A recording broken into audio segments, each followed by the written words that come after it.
We're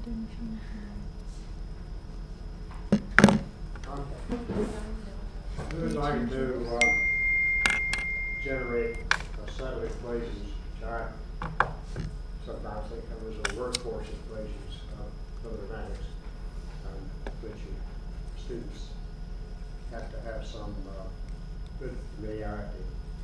So that was the first one. The second one, we look at the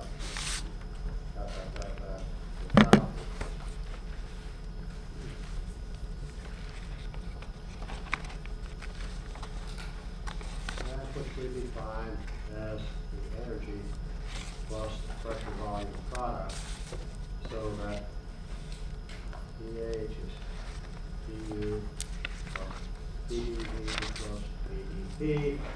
PU in general is dQ minus P applied dV plus dW non-expansion. Then we have a plus P dV plus dP, and this is general. Rate this along any path, and you'll find delta H in that process. But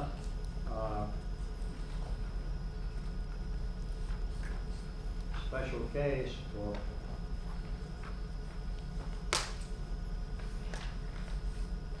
reversible process, for which dQ goes to dS, for which P applied goes to P, and for dWx is equal to 0, we strike out everything that can cancel in those conditions. We wind up with VH is equal to VS plus VdP. That's equation 2.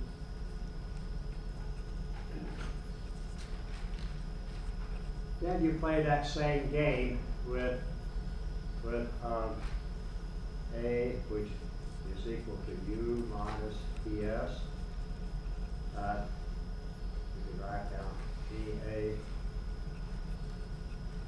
general, and you can write down special case as above, and get this equation. PA is equal to minus SPP minus PdV. That's equation 3. Then you can take G is equal to U minus TS. U is, excuse me, H minus TS. And U is equal to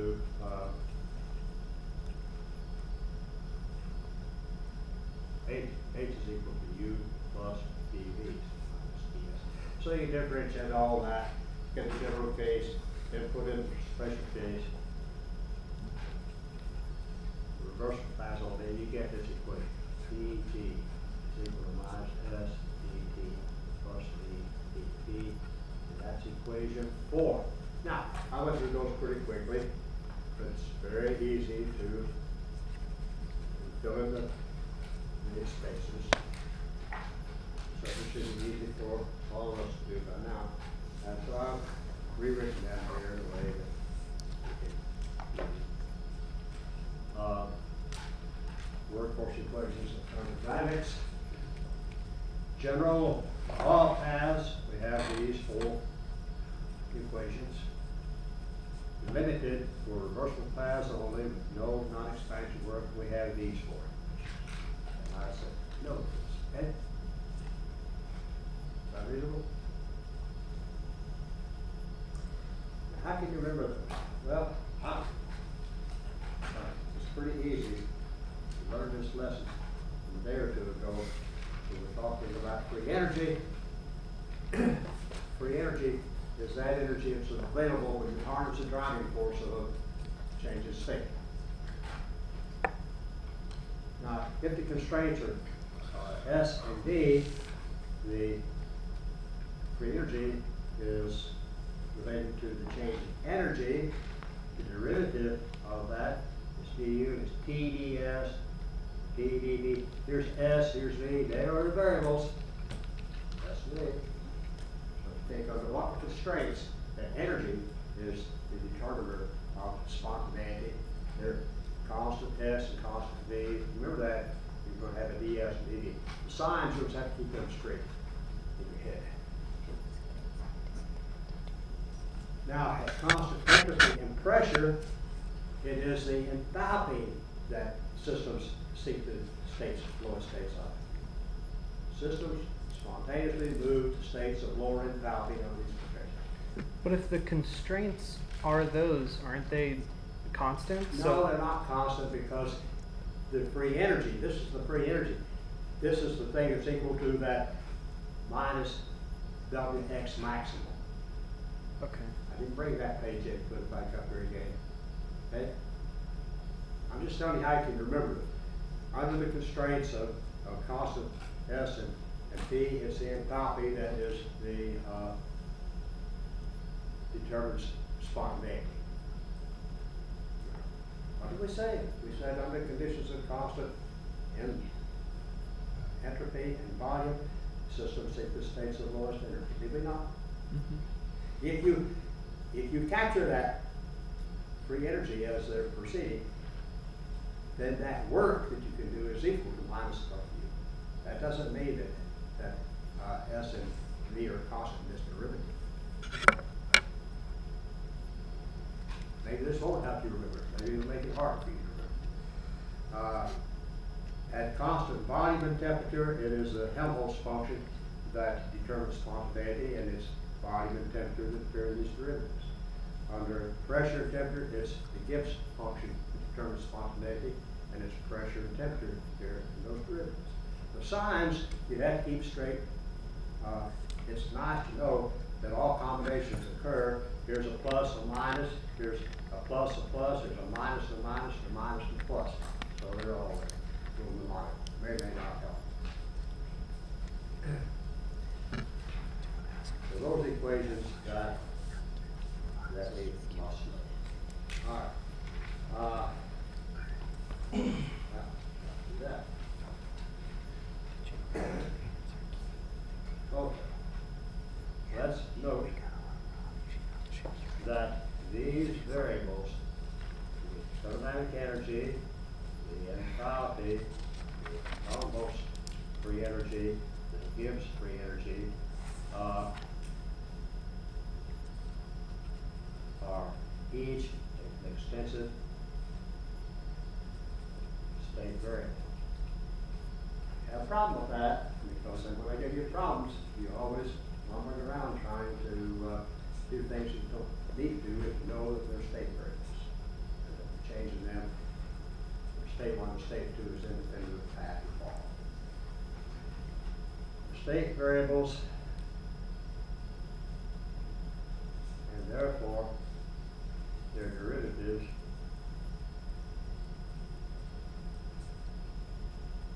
are what mathematicians call exact. Now, I'm trusting that in your math classes and calculus classes, like you studied the properties of exact differentials. I'm just going to tell you enough to test for exactness, and I can prove it for you, but I think it take that time. If EF is a function of 2 variables, let's say. No, excuse me, F is a function of 2 variables. Then EF is equal to a function of those variables times dx plus a function of those variables times dy. This is when we write out the total derivative, we write it out in that form.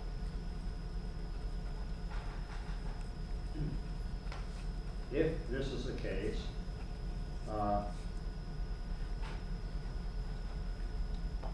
this is exact if, and here's a condition, it's called cross differentiation. Take this term, take the partial derivative of that with respect to the variable in the second term, dy, first term constant. And the partial derivative of the second one with respect to the variable in the first one is the y constant. And if these are equal, then it's exact. For example,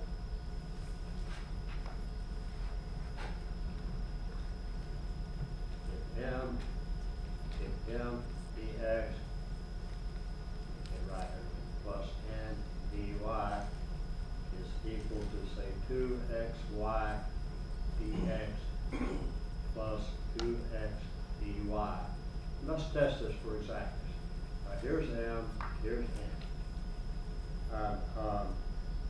So partial m with respect to y at constant x is just 2x. And the partial of n with respect to x at constant y is 2x. Those are the same. So that was exact. And as a matter of fact, that's that df of that is the derivative of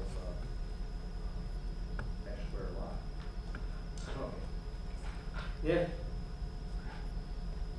m is equal to 2xy and n is equal to minus 2x, then m dx plus n dy is exact.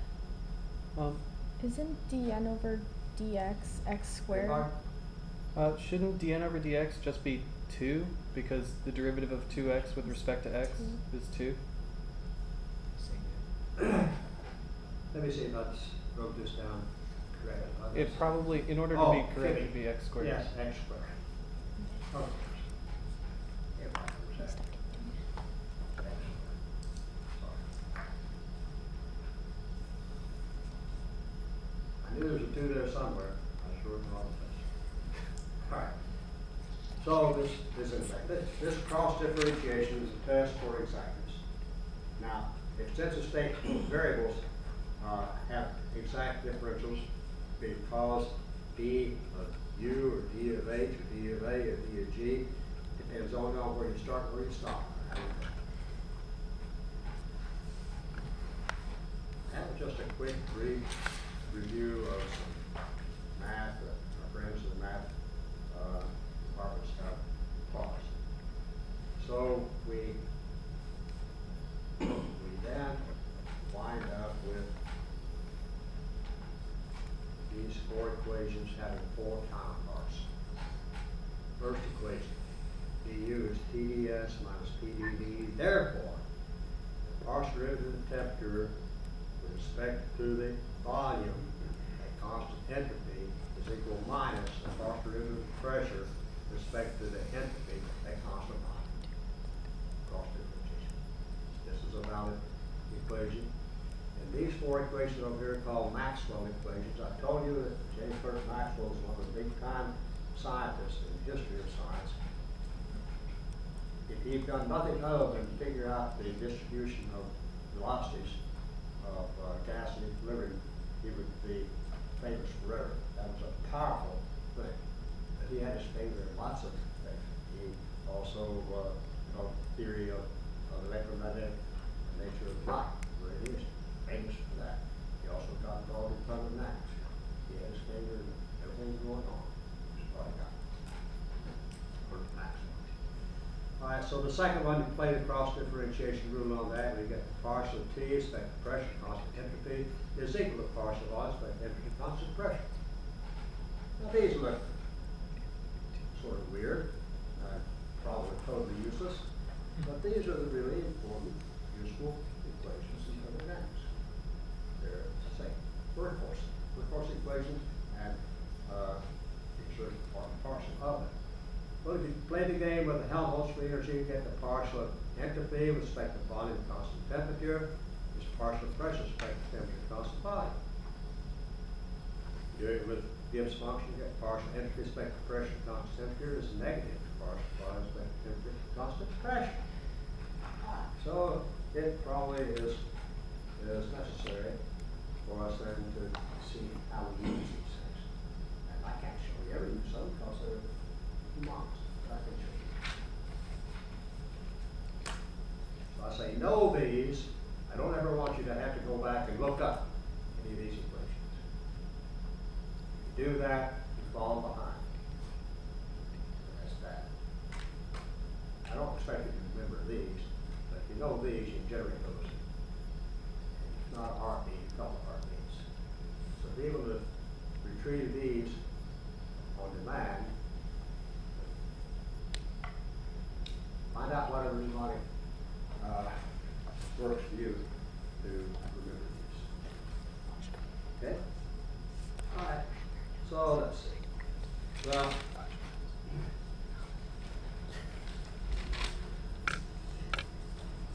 calculating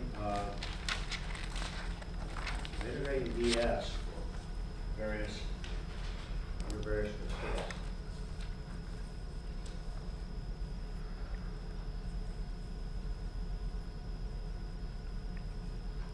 These equations can be used only along reversible paths, so ds is dq over t. You don't have to say dq reversible because it is reversible. It could be a big long reversible path. Well, let's say we've done this. Recall that assignment that you had last week, many of you completed and turned in as your homework assignment, had a whole mess of these things, where you determine delta S for expansion and compression of gas along various paths. They also included some heating and cooling steps, where you weren't simply expanding, you changed the temperature. And so recall that delta S for what I saw from Jamie's and what I remember, heating and cooling processes, there's something like this, that at constant volume, we have ds, constant volume, which is dq at constant volume over t, and dq is cv dt over t, so this is cv d logarithm of t, and delta S constant volume. The constant volume process is the integral of cv d logarithm of t. That's the one to use for I support heatings and coolings. Just review for those things. Constant pressure, ds constant pressure, is dq at constant pressure over t, that's cp dt over t, that's cp d logarithm of t, and delta S at constant pressure is equal to the integral of cp d logarithm of t. So with those two equations in hand, working out that assignment should be not trivial, but it's not very complicated, it's tedious. Remember those? Alright. Now, how do we calculate the change in entropy when the temperature is constant? Can the entropy change when the temperature is constant? Sure it can. Sure.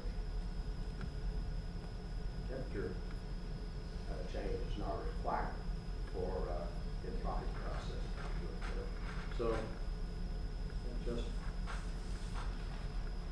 take a quick look at that.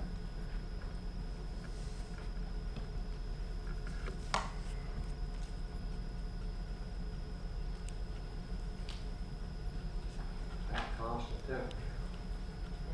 Well, go back and look at our equation 4, and it went like this: Eg minus S dt plus Ed.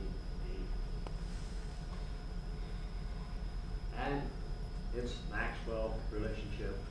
Cross differentiate. I don't remember these off the top of my head, so I write this down and I just do it. It's partial S, respect to pressure, constant temperature is equal to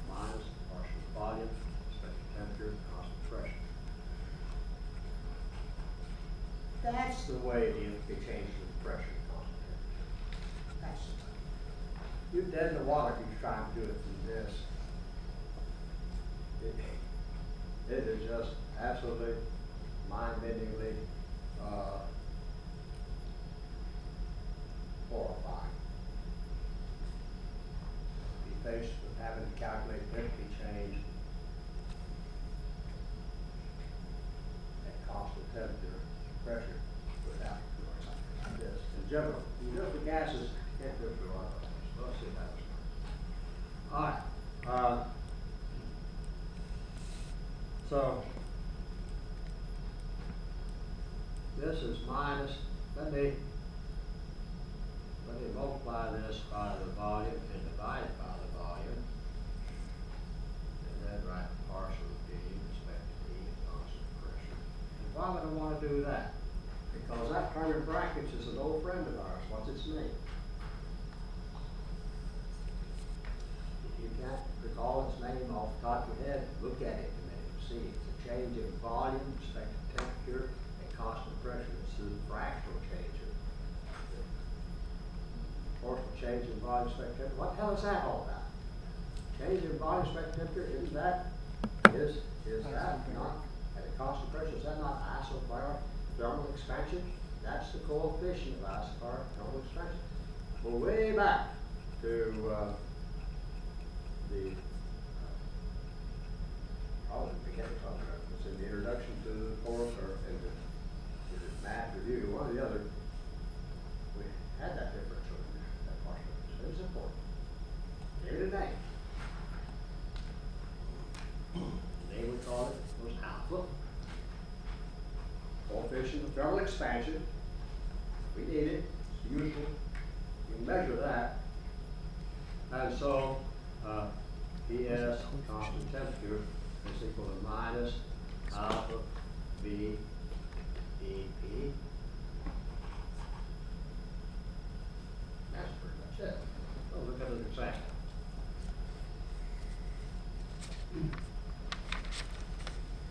We always go to the ideal gas because that's easy.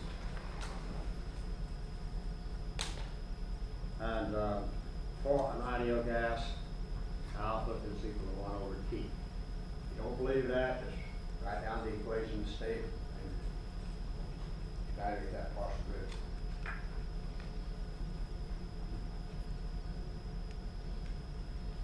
That's all it is. So the dST for an ideal gas is equal to minus V over T times Vp. But minus V over T is what? It's equal to n R over P. Ideal gas equation. Dv is equal to n R P. So that V over T is equal to n R over P.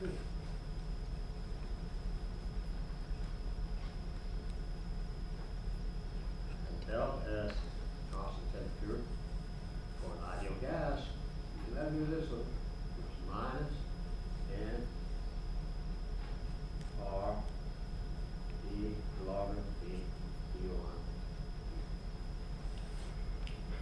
Well, that's not the way we worked it out when we were doing the isomer expansion ideal gas. We worked it out as plus nr logarithm of V2 over V1. But this was isothermal.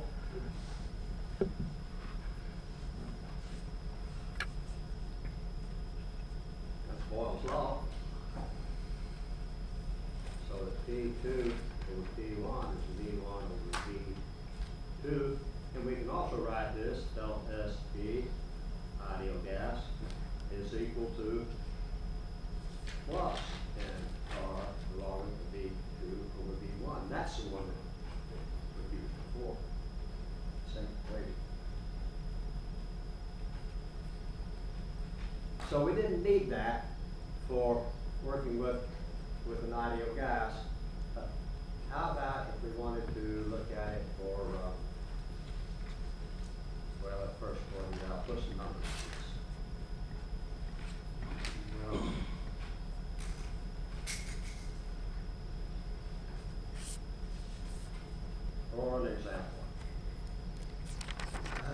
1 mole of X, an ideal gas, and I'll have it at 1 X. And going to 1 mole of X to an ideal gas, and compressing it to 10 X. Do this at 300 K constant temperature. So that's taking a gas, compressing it from 1 atmosphere to 10 atmospheres. Will there be a change in its temperature? What do you think? Yeah. Will it be an increase or a decrease? Decrease. Increase? It'll be a big decrease, I think. Because when it expands, anything goes up, so when it compresses, it gotta go down.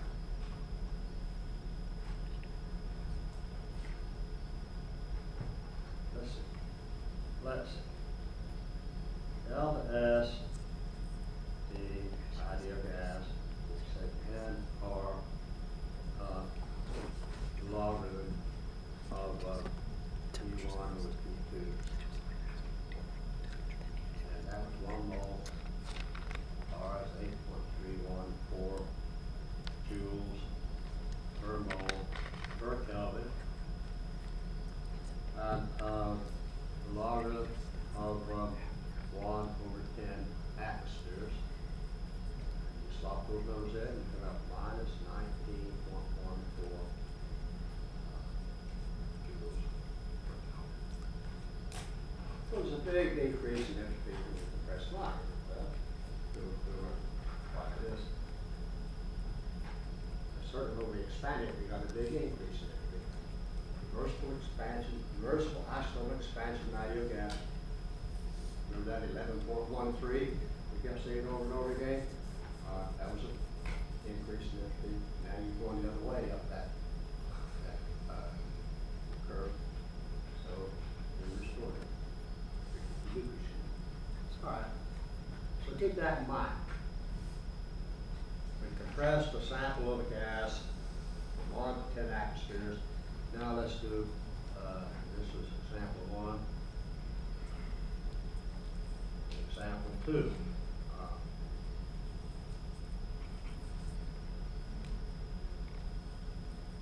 Compressing a solid or liquid.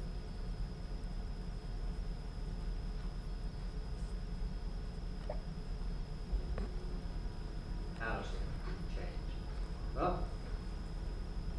look at iron, for example, at 300 Kelvin. And here's some data you can look up on the web or in the library or wherever. The thermal expansion coefficient is 24 times 10 to the minus 6 inverse Kelvin. The molar volume is 7.11 cubic centimeters per mole. If we take 1 mole of iron at 1 atmosphere and compress it, 1 mole of iron at 10 atmospheres, 300 Kelvin. We have delta S is equal to minus the integral alpha V dP. And this is, for all practical purposes, alpha's not going to change significantly over that 10 atmosphere range, so if we take that out, how much is the volume of this iron going to change? 10%. So we take that alpha V delta V. Then you can swap in those numbers up there. And to do this, you get minus 1.55 times 10 minus 4 joules per Kelvin. I want you to compare that and that. There's a big difference. Big difference, about 5 orders of magnitude difference.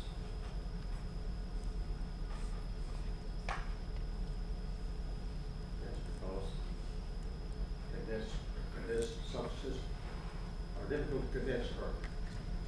So changing it this much. And that's why our physics friends, when they teach you physics, don't tell you about entropy changes when you throw these blocks and balls and make sure.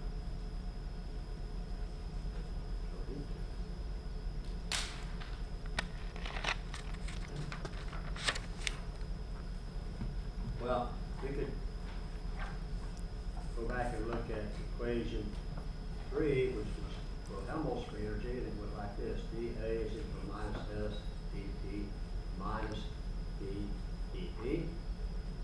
And do the cross differentiation, have the partial S with respect to volume at constant temperature is equal to the partial pressure with respect to temperature at constant volume. And we can play games with this one as well. Let's see what I used to do.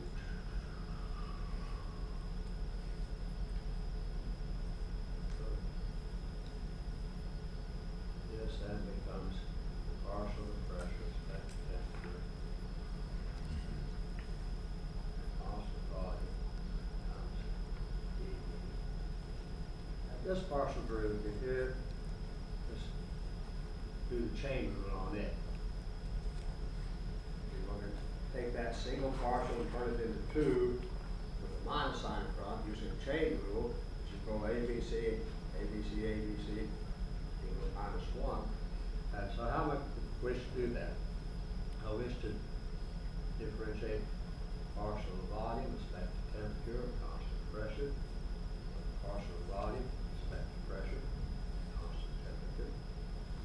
That's minus those or equal to that. We still have a dV over here. Now this looks almost like our isobaric expansion coefficient, thermal expansion coefficient. It would be if we did what? Put a 1 over V on it, right?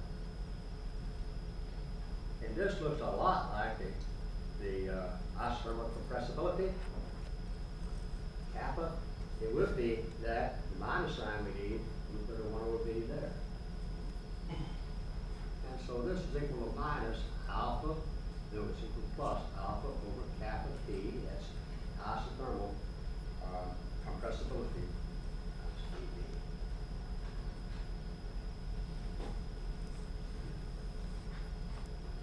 So that delta S T is equal to the integral from V1 to V2 of alpha over kappa T times dV. For an ideal gas, alpha over kappa T is equal to, well, what is that? Alpha was 1 over the pressure, just 1 over the temperature over pressure. And that is equal to,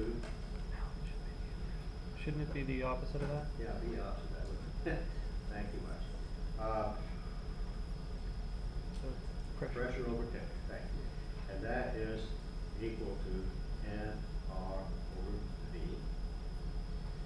And so we have delta ST, ideal gas, is equal to NR dV over V. We integrate that, and that's equal to NR logarithm V2 over V1. Well, of course it is. We knew that.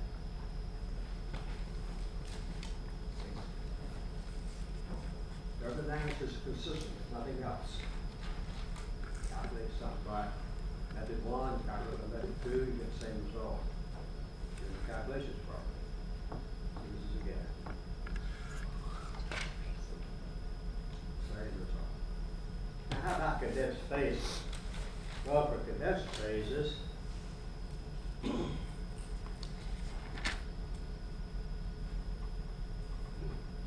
we have delta S, constant temperature, still follows that same general rule there. Is alpha over kappa T dV. But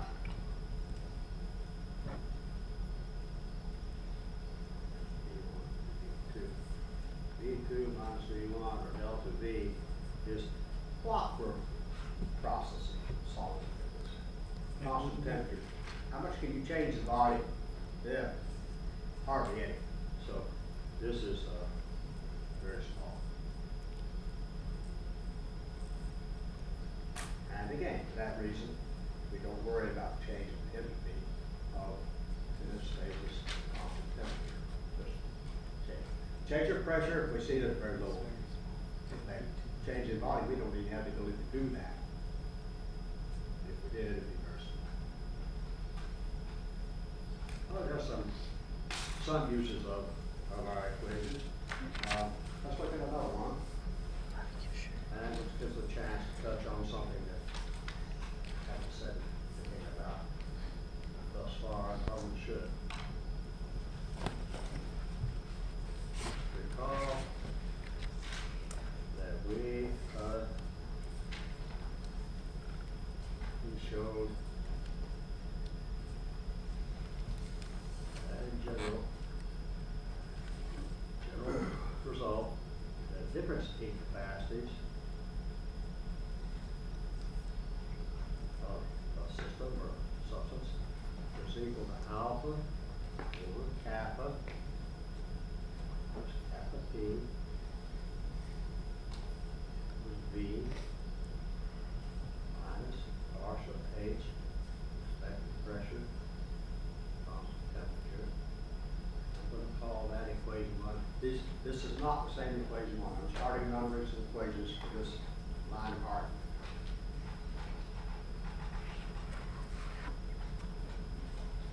So this equation.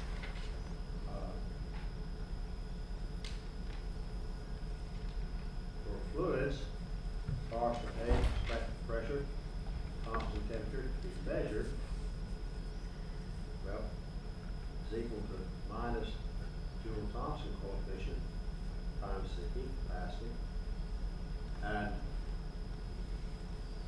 JT It's in terms of the heat capacity or minus the heat capacity.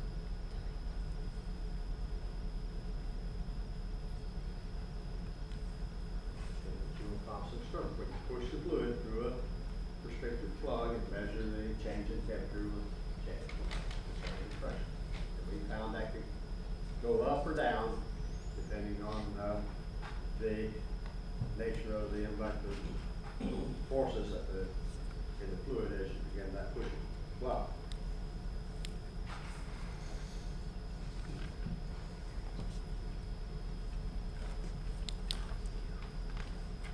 Solids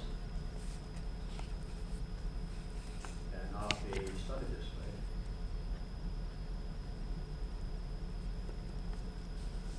Because they won't flow through a forced plug.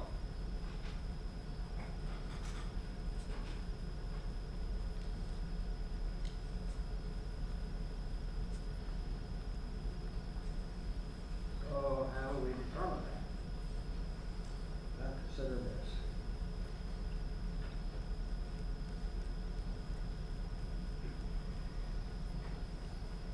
We'll take one of our equations, it happens to be equation 2, be equation 2 here again.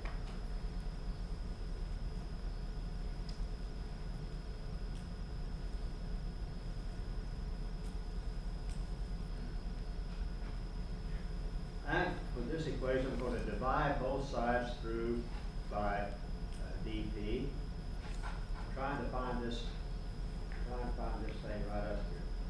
So I divide by dP.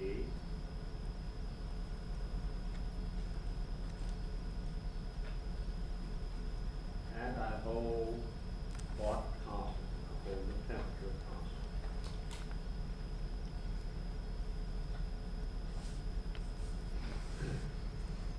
My string of equations here, I don't know, maybe I shouldn't put circles on it, just put numbers on it. This becomes equation 3. There you go. I'll be confused with circle equations.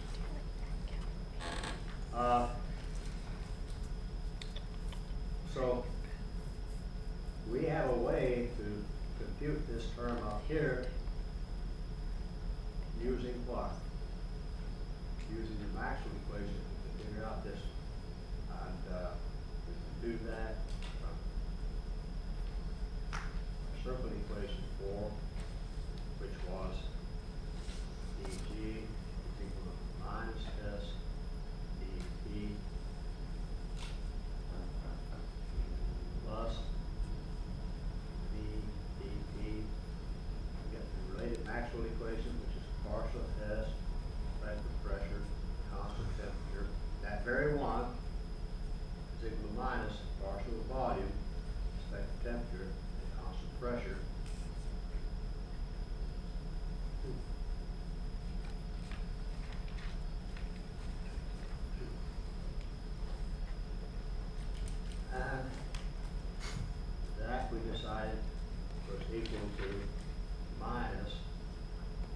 is, alpha T.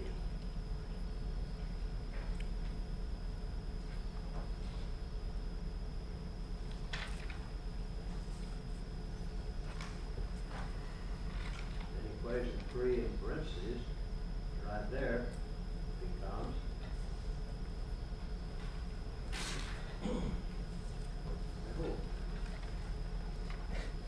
becomes a partial H with respect to pressure, constant temperature is equal to minus alpha PV plus V.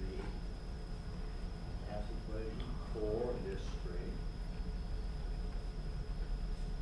Substitute equation 4 into equation 1, and you will get this result.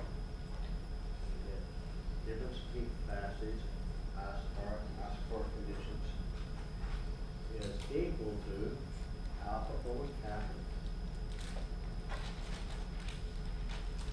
V plus alpha PV minus V, those cancel out. And we get alpha squared PV over kappa.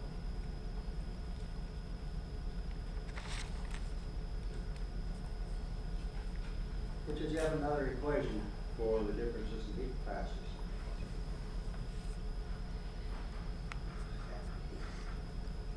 Alright. So we need to test this.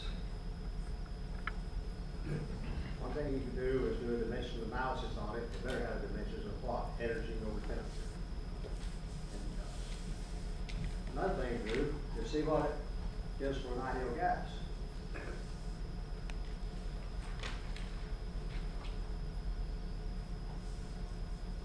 You already know that CT minus CV ideal gas is n times R. Well, let's see what this equation says. On ideal gas, we have alpha is equal to T to minus 1, and kappa T is equal to T to minus 1. And so we have alpha squared TV over kappa is equal to T to minus 2 times 3V over T to minus 1.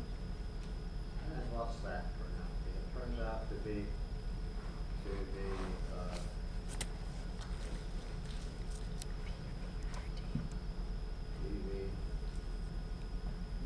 over T.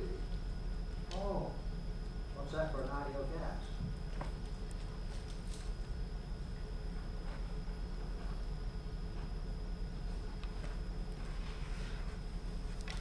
So that's, it's not exciting, at least pretty nice.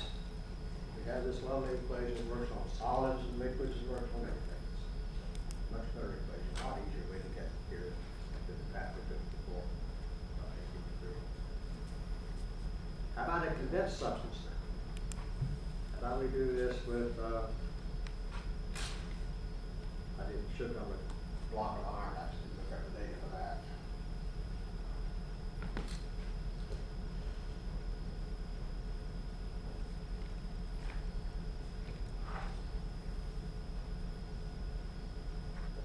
How about a condensed substance? Here, for water, liquid at 300 Kelvin.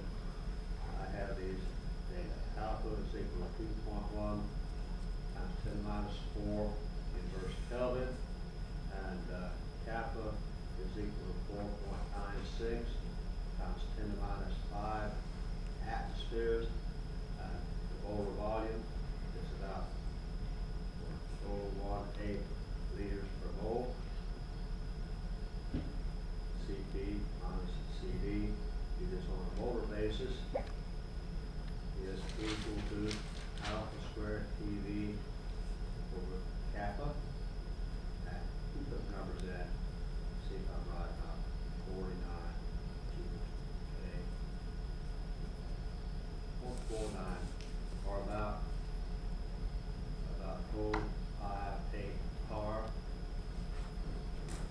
pretty small compared to R for an ideal gas.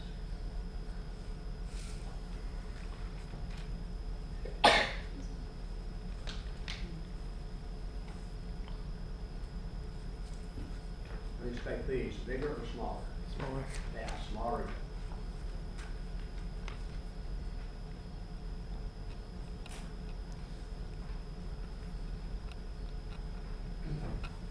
All right, there's a couple of uses for our equation. Let's look at one more.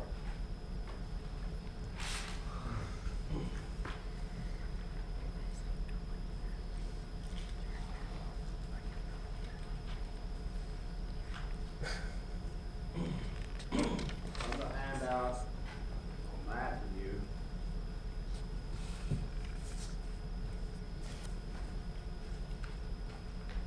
I think it was on that one. Matthew, from the minutes.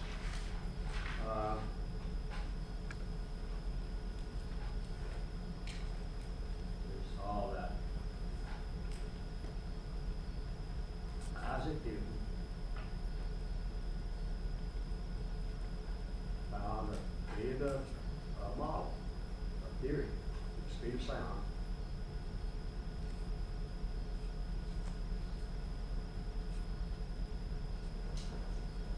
Was proportional to compressibility. Specifically, compressibility, proportional to the modulus. Specifically, Isaac Newton, that the speed of sound, like you use a lowercase v, but guess on for sound.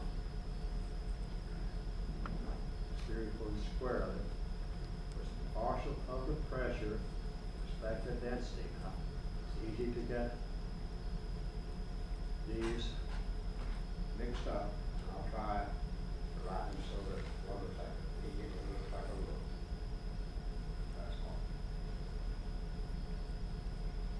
And at the time, you know, the temperature was uniform everywhere, and so this was basically the isothermal compressibility. Quick dimension mass on this. Dimensions of pressure are mass, inverse length, inverse times square. Dimensions of density are mass, inverse length cubed. And these are mL squared t to the minus 2. So excuse me, that's how that. It's L squared t to the minus 2. Speed squared. And I made the argument in that the written thing that this is most likely what drove him to that. You know something about dimensional analysis, you can be comforted that you're choosing wisely when you're trying to explain things. We saw the same thing when we looked up electric theory and looked at pressure being the unrelated change in orbital momentum. Unit area. Dimension analysis is nice as well. So, why did I tell you that? This theory works exceedingly well.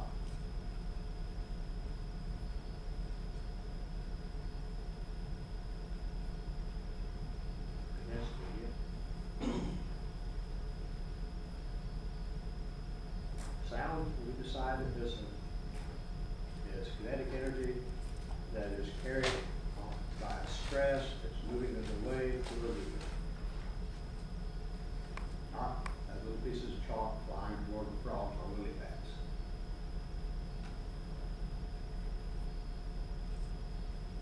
Here I speak to you that the energy that my vocal apparatus is releasing into the atmosphere travels out in undulating pressure waves, which your hearing apparatus receives and interprets. I hope it's intelligence now.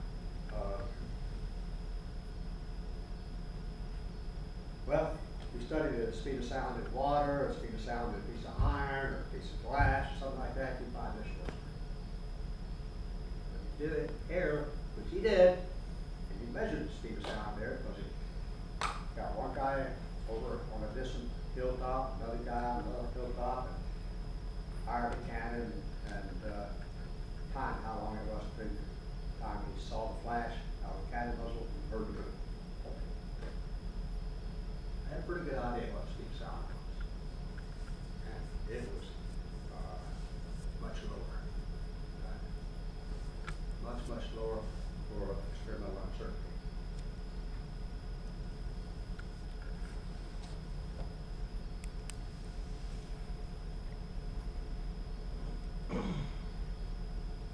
Not for gases. So why not? There's a chance to learn a little science along with the vocabulary. Why not? Well, let's consider the ideal gas.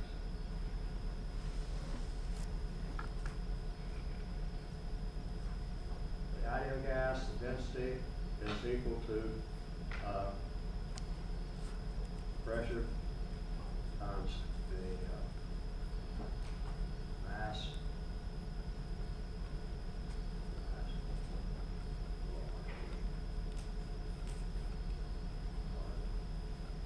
Pressure is equal to density times RT over mass, and partial of the pressure with respect to the density at constant temperature is just equal to RT over the molar mass, or KT over the molecular mass. And this would say that the speed of sound should then be the square root of these.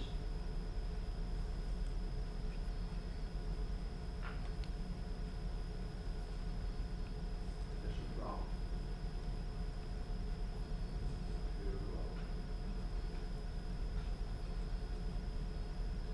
Okay, everybody have any idea why it doesn't work for gases? It works for other things? Here's a chance for us to think about what happens when a sound wave goes by.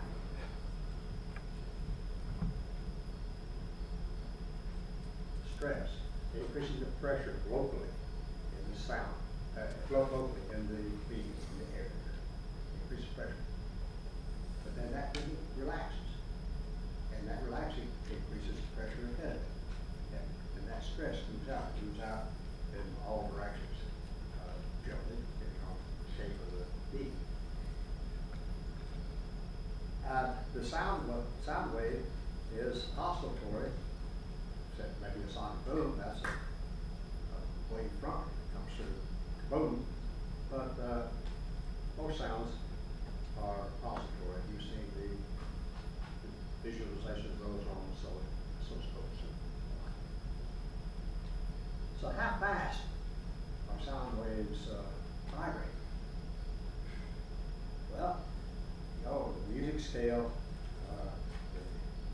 A above middle C, everybody knows vibrates at 440 hertz, 440 times a second. That's just the ordinary mid-range sound. I know if I bring them back. And there's ultrasound, it's after that. So the sound that we perceive is pretty high frequency. Several hundred to a few thousand times a second. Now what happens? The gas comes along, or the wave comes along, it compresses the gas locally very rapidly. That's like a HVAC compression rate in automobile engine. And it gets hot. Right? Temperature goes up. Pressure. There's not time for heat to dry. So that local cell, it heats up. But before that energy that has been added into the molecules in that little microcell, before that energy can spread out through all the vibrational and rotational modes that are available, it's expanded and cooled out. So that, like that, happen frequently. Those compressions or actions are very far closer to adiabatic state than isothermal. That the problem is that this T is wrong. It's wrong for solids and liquids, but it doesn't matter because the difference between whether it's T or not is imperceptible. It should be constant temperature, no heat pump. It should be adiabatic. And Newton didn't know anything about that.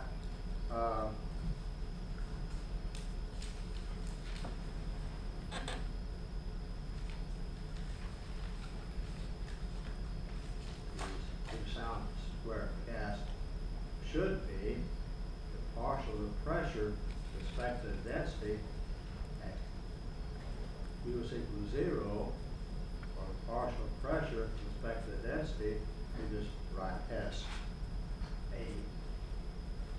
However, write this means adiabatic. Adiabatic compressibility, not the isothermal. So if we're going to answer this question, we're going to have to go.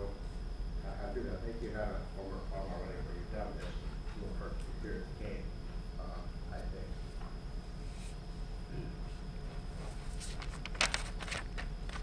So what we'll call this equation, renumbering now, number 1. And we need to know what is this? Well, let's do it.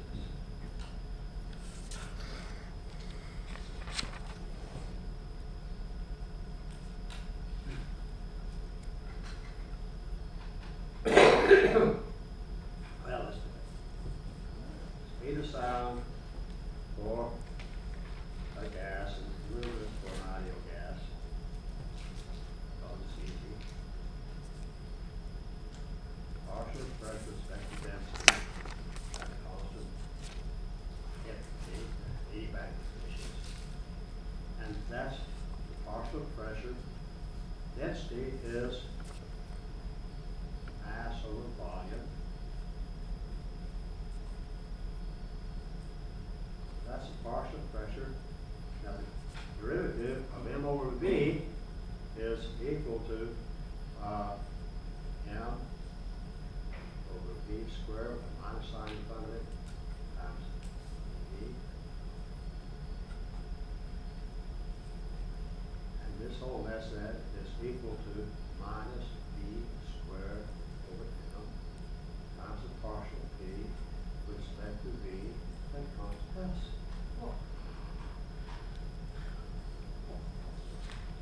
Equation 2.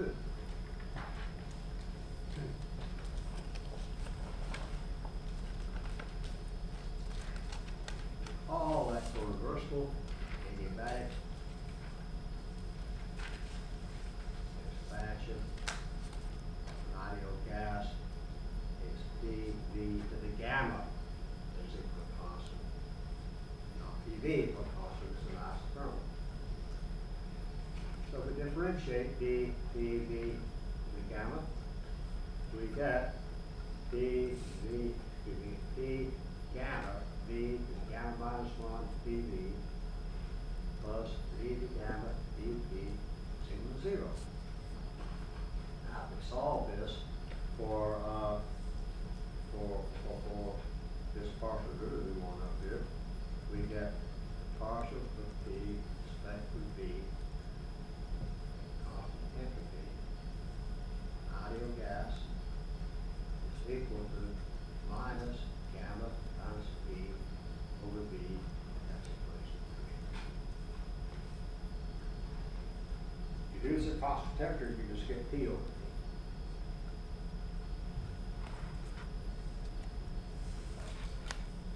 Got that gamma.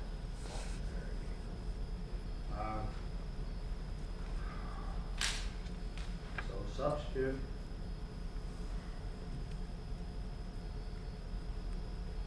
substitute 3 into 2 and get this result.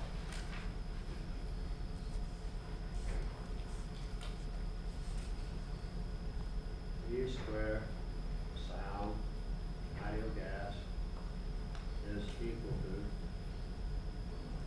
minus V squared volume squared over mass times minus gamma V over V.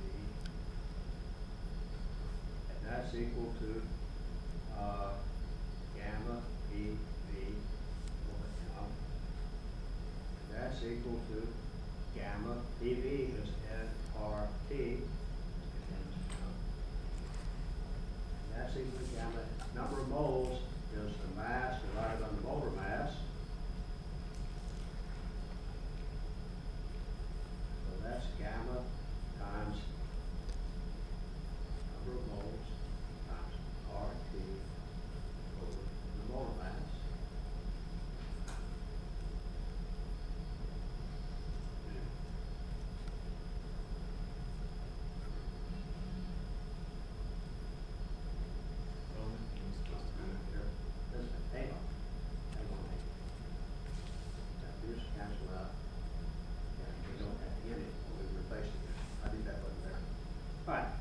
So this is much better. Or it could be gamma KT over M. And this means that the square of the speed of sound in ideal gas is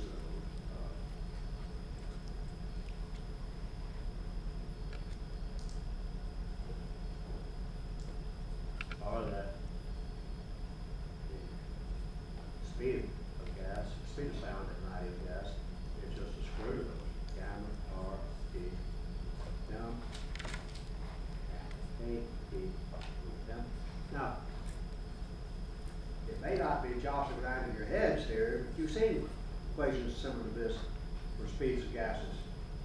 You see the most probable speed, 2 kT over 1/2 pi. You've seen the average speed, 8 kT over pi m 1/2 pi. You see the root mean square speed, 3 kT over 1/2 pi. Now you see sound speed, gamma kT over 1/2 pi.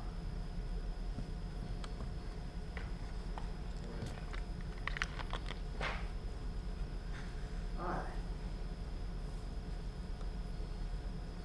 For dry air at 300 Kelvin,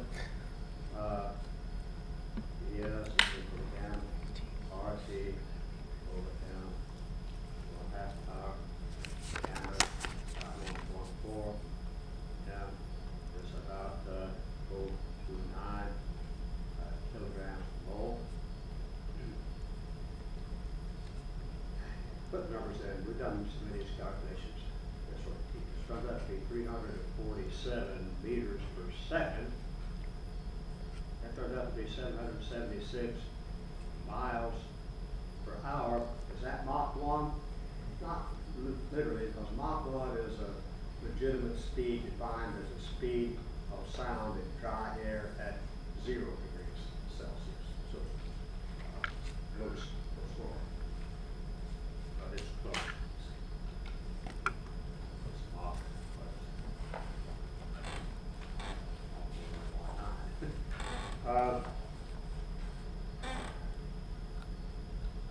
And it's 0.2156 miles per second. So the travel time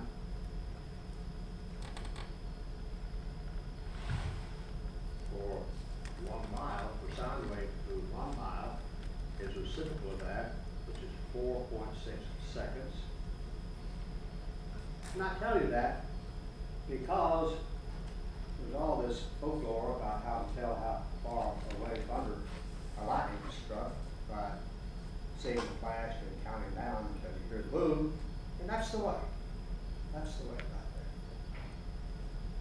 there. And if you see a flash of lightning, and you count down about 4.5 seconds, and you hear the boom, you say, oh, that's about a mile away. You'd be right. If you see the flash, you're going to do it at the same time, it's way too close. That to me was terrifying.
flash and hearing the sound and know how far that was. But why is it that if light does strike close to you, you're like out to your yard, your house, and you see the light, that would almost immediately.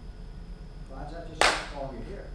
But sometimes lightning strikes off in the distance away, and anyway, there's a boom in the world. Like that. The sound waves expand? The sound waves expand? Yeah, why is that? Not to expand. Why sometimes you hear lightning and just one boom and that's all you hear? Sometimes you hear it off when it's farther away. And you hear the thunder rumble. Thunder rumbling. See it flash and you hear boom, boom, boom. Well, the reason for that, I believe, is that sound is created everywhere that lightning bolt is going. As it goes through air, it's heating it up very dramatically, very suddenly, and creating a stress that goes out as a sound wave in all directions. And lightning is not just concentrated where it hits, it's where it starts in the cloud, where it lines up, cloud to cloud. So if that bolt that you're listening to the sound from was strung out across the clouds for the sound wave, then you're going to get sound from all parts of it. That might be a mile or so long. One more, there, one